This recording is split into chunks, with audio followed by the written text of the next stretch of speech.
Dijiste principios del 2019 que empezaron con esto, ya van 2 años y medio más o menos Para mí una vida. evidentemente es una vida y aparte cuando empezaste la pandemia ni existía como palabra prácticamente, o sea, no Total. se hablaba del tema y nos impactó de un montón de maneras. ¿Qué más aprendiste tratando, ¿no? O sea, que en el intento de comunicar, en el intento de hacer activismo, de cambiar tanto los comportamientos individuales como algunas cuestiones estructurales, que sé que hicieron bastantes cosas. Es mucho tiempo y es poco tiempo a la vez, ¿no? O sea, 2 años y medio no van a cambiar la vida del mundo, pero a la vez, sobre todo para gente bien joven, 2 años y medio es una vida entera. Eh, ¿Qué aprendiste de qué funciona, qué no funciona, más allá de las imágenes versus los datos, por ejemplo, que es algo que ya mencionaste? ¿Qué otras cosas sentís? ¿Por dónde va la cosa? ¿Por dónde podemos tener más impacto?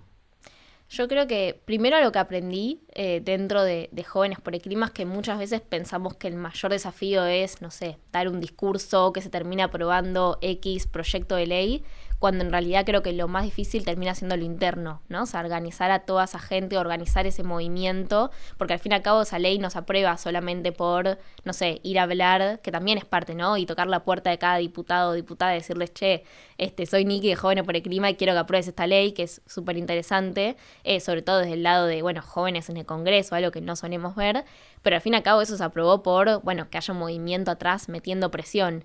¿Y cómo se crea ese movimiento? Digamos, o sea, es interesante como incluso analizar los movimientos a lo largo de, no sé, de la historia, ¿no? Y ver como cuáles tuvieron éxito, cuáles no. O sea, yo, por ejemplo, creo que un movimiento pierde fuerza cuando se vuelve predecible, ¿no? Cuando ya dice todo el tiempo lo mismo, cuando las estrategias incluso de las acciones que se hacen son las mismas.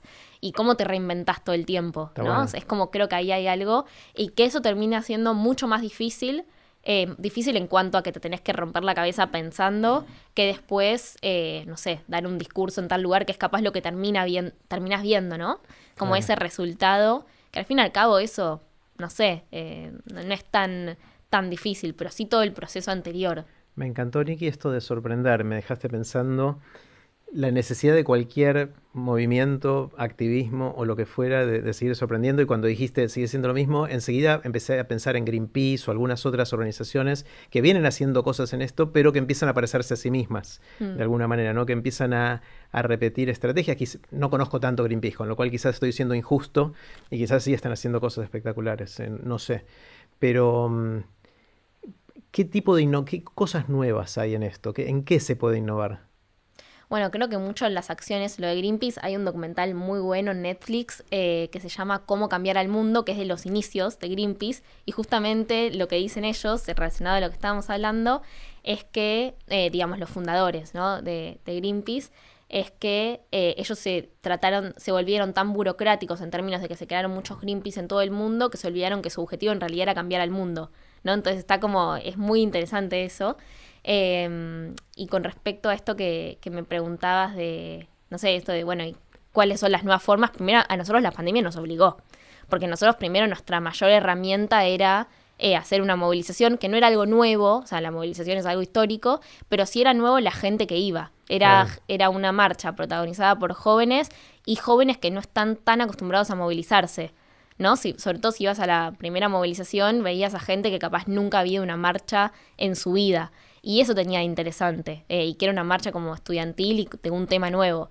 Pero incluso si no existía la pandemia y podríamos seguir haciendo marchas, ya no sería capaz tanto una noticia, bueno, es Claro. una nueva marcha, ya es que la Claro. Ya sexta, no sale en la primera plana de los diarios. O la claro, gente no le llama tanto la que no atención. por eso hay que dejar de hacerlo, pero sí es darle la vuelta. A nosotros la pandemia nos obligó a tener que buscar, bueno, nuevas formas. Que al principio capaz era una petición, hoy en día una petición decís, wow, pero ¿qué lográs con una petición? Porque ya quedó como medio en el olvido, pero es como todo el tiempo forzarse a, bueno, pensar cuáles son esas acciones que pueden seguir llamando la atención.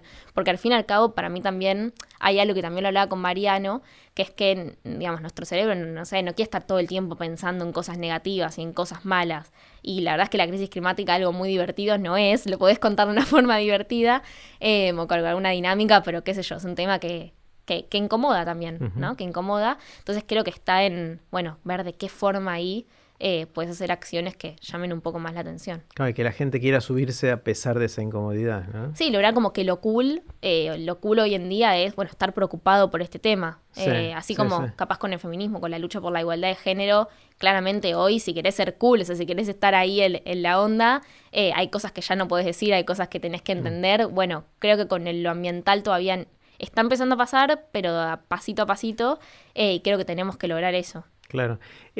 Cuando dijiste esto de innovar y cambiar, mi primera reacción es sí, pero se me ocurren ejemplos en los cuales mantener lo mismo durante mucho tiempo puede tener impacto. Por ejemplo, pienso en los viernes de Greta. Total. O sea, Greta Thunberg creo que va en 160, 170, ya perdí la cuenta de cuántos viernes seguidos ella está haciendo ¿cómo lo llama? El Strike Es Strike Friday, for Climate. algo así. Que es el paro, la huelga de estudiantes de ella y de sus amigos por la crisis, por el clima, y cómo ya van más de 3 años en los cuales no se pierde un viernes, esté donde esté en el mundo, de hacer esa huelga, Total. de hacer ese paro.